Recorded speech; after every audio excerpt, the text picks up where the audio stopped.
The earthquake that just devastated Kumamoto and the disaster that Japan truly fears are not the same kind of event separated by degree. They are different kinds of monster entirely. What struck Kumamoto was a fault in the crust of the island snapping, violent, deadly, but ultimately a localized rupture. What Japan is bracing for is something categorically larger. The floor of the ocean itself heaving upward across hundreds of miles in a single convulsion, releasing a force twice as large, not 10 times as large, but potentially 1,000 times greater, and hurling a wall of water at the coast within minutes.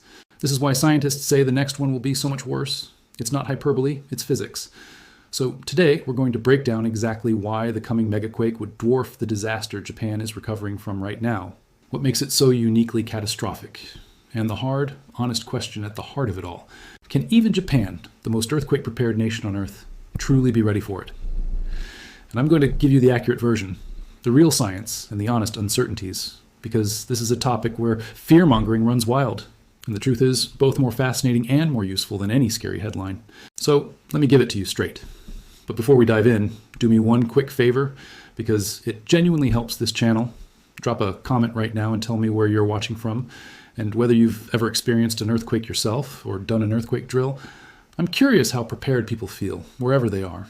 And if you want the calm, accurate breakdown of these events instead of the internet doom machine, hit that subscribe button. It's free, it takes 1 second, and it means you'll always get the truth over the hype.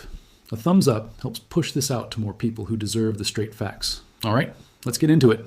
Let's start with the single most important concept for understanding why the next quake would be so much worse, the difference between the two types of earthquake involved. The Kumamoto earthquake was what's called a crustal, or inland, earthquake.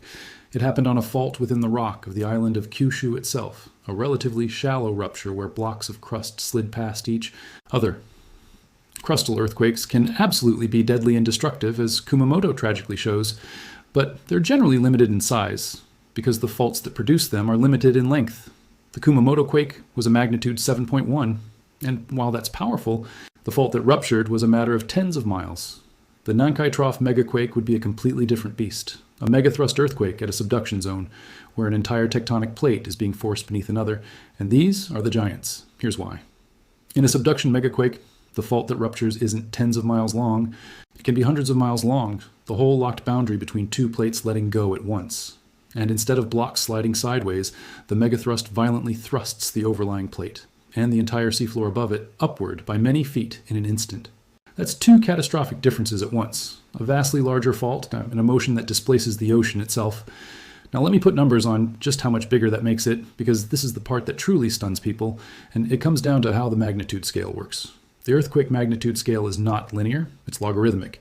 That means each whole number step up the scale represents roughly 32 times more energy released. So, a magnitude 8 isn't slightly bigger than a magnitude 7, it releases about 32 times more energy. And a magnitude 9 releases about 32 times more than an 8, which means a magnitude 9 unleashes roughly 1,000 times more energy than a magnitude 7. Sit with that. The Nankai megaquake, in a worst-case magnitude 9 scenario, could release on the order of 1,000 times more energy than the earthquake that just devastated Kumamoto. That is the almost incomprehensible leap in scale we're talking about. It's not a bigger version of the same disaster.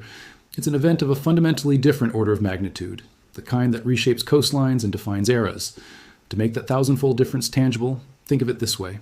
If the energy of the Kumamoto earthquake were a single stick of dynamite, a magnitude 9 Nankai megaquake would be closer to 1,000 sticks going off at once. Or consider it in terms of the great earthquakes of history, the largest earthquakes ever recorded, like the magnitude 9.5 that struck Chile in 1960, released energy comparable to detonating tens of thousands of the largest nuclear weapons ever built, all at once, deep in the earth.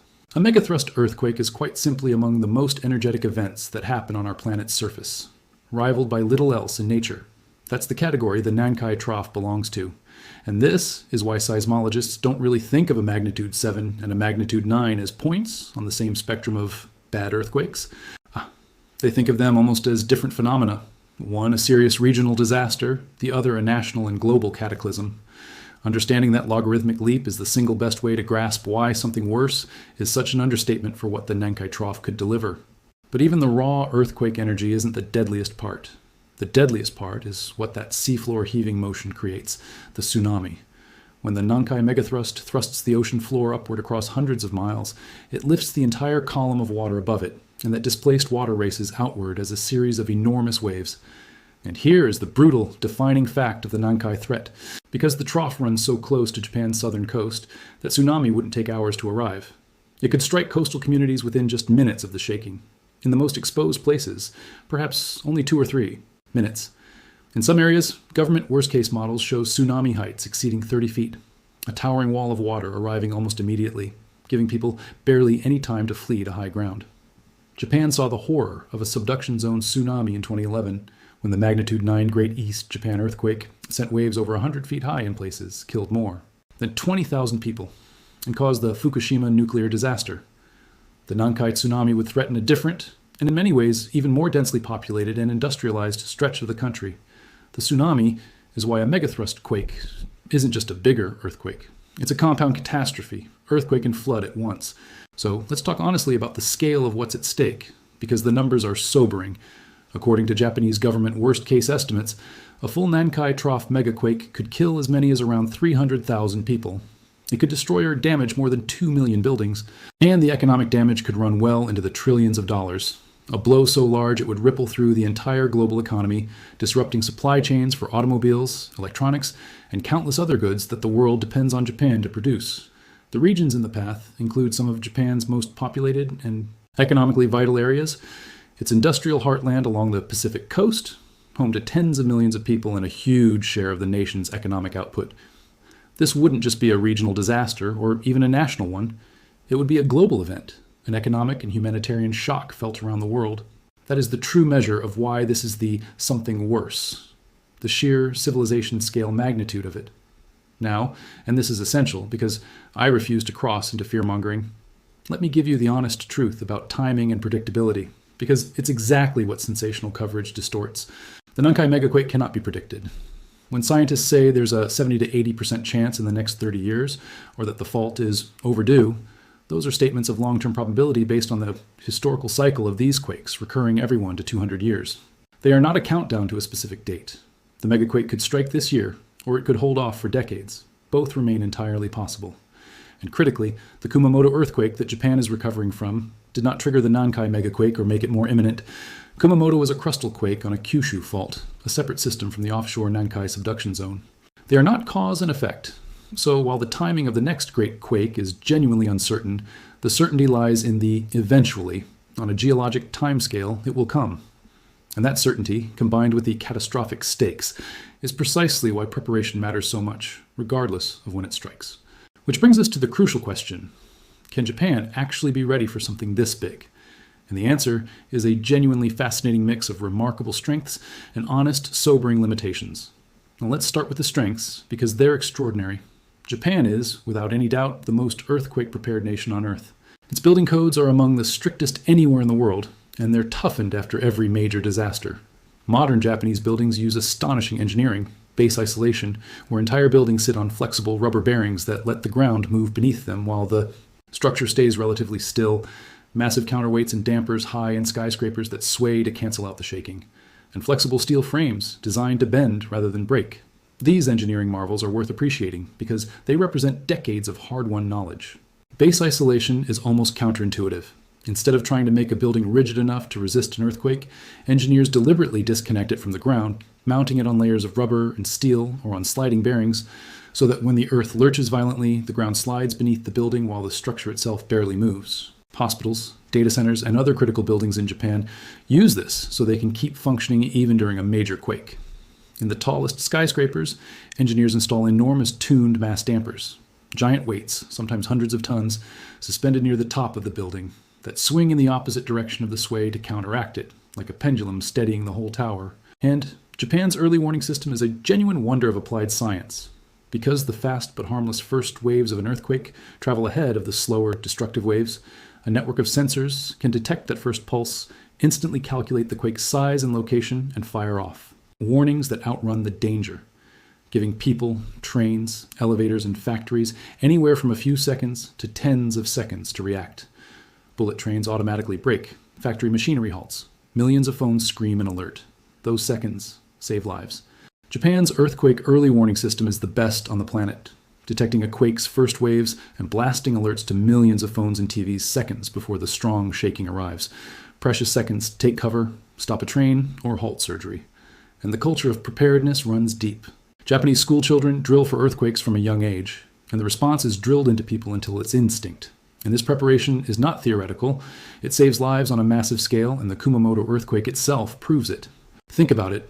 A magnitude 7.1 earthquake struck a populated area with maximum intensity shaking, and while the loss of dozens of lives is a genuine tragedy, in a less prepared country, a quake like that could easily have killed thousands. Japan's strict construction and its readiness are the reason the toll wasn't catastrophically higher. That same engineering and preparedness, scaled up, is what Japan is counting on to blunt the Nankai megaquake. The country has been building enormous coastal seawalls, constructing tsunami evacuation towers where people can climb to safety in minutes, mapping evacuation routes, retrofitting buildings and infrastructure, and drilling coastal communities relentlessly on the one skill that matters most. When the shaking stops, run for high ground immediately. But the 2011 disaster taught Japan a humbling lesson about tsunami defense that shapes its approach today. Before 2011, many coastal towns felt protected by tall seawalls, and then the tsunami simply overtopped or destroyed them, pouring into communities that had believed themselves safe. The hard truth that emerged is that you cannot always wall out a great tsunami. The ocean can be more powerful than any barrier humans build. So while Japan continues to build and heighten seawalls, the emphasis has shifted toward evacuation as the ultimate line of defense, getting people up and out fast. There's an old Japanese wisdom captured in tsunami stones, ancient stone markers placed by earlier generations high on hillsides, some carved with warnings not to build homes below that point. Those ancestors, who had lived through their own tsunamis, were trying to send a message across the centuries.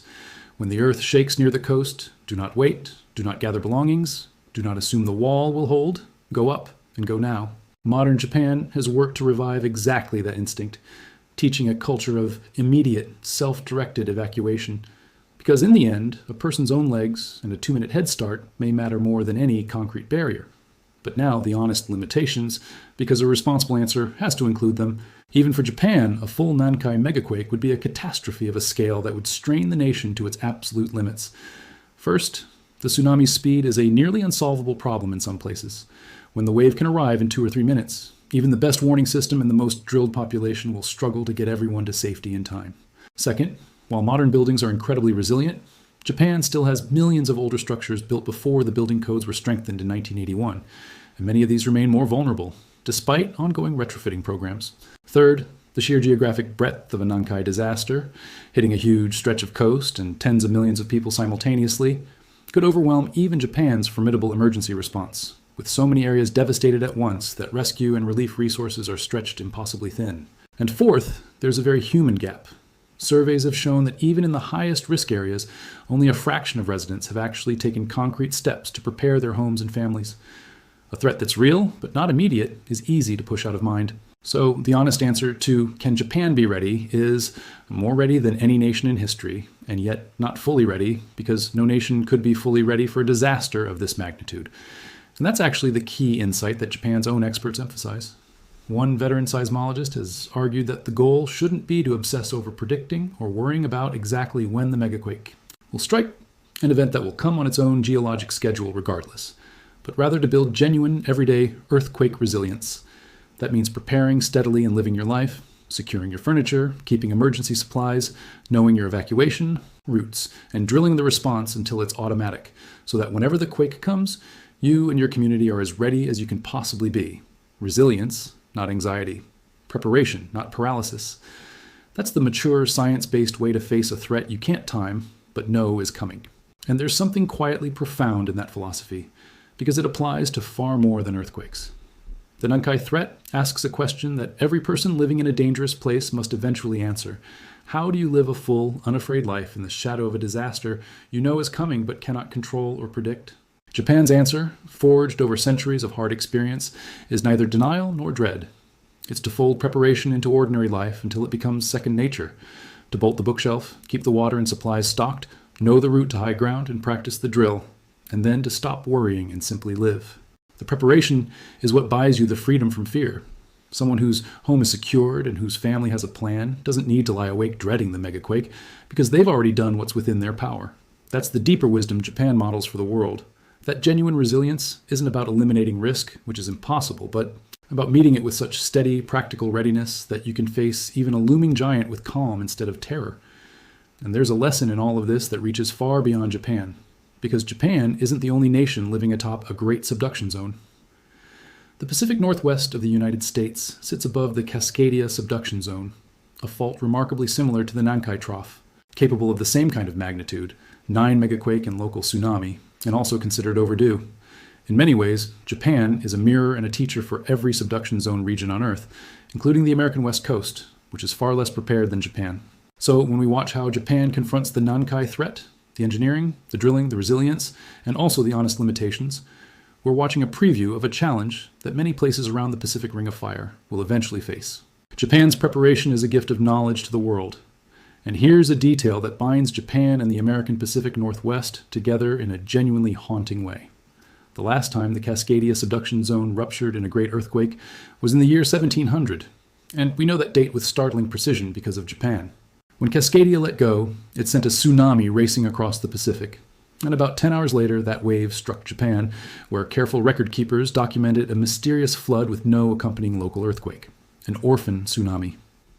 Centuries later, scientists matched those Japanese records to the geological evidence of the Cascadia rupture and confirmed the connection. So the two great subduction zones on opposite sides of the Pacific have literally sent tsunamis to each other across history. Japan received Cascadia's wave in 1700.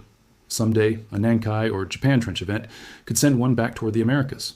This is a powerful reminder that these subduction zone threats are a shared Pacific-wide reality, and that the lessons Japan is learning and teaching about engineering, warning systems, and above all the culture of immediate evacuation are directly relevant to the tens of millions of people living along the American West Coast and other subduction coastlines, many of whom have never even heard of the fault beneath their own feet.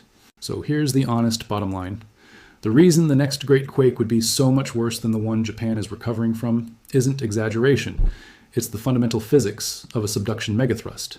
Where the Kumamoto earthquake was a crustal fault rupturing, the Nankai megaquake would be hundreds of miles of seafloor, heaving upward, releasing potentially 1,000 times more energy and hurling a tsunami at the coast within minutes. The worst-case toll, hundreds of thousands of lives, millions of buildings, trillions in damage, reflects a truly civilization-scale event.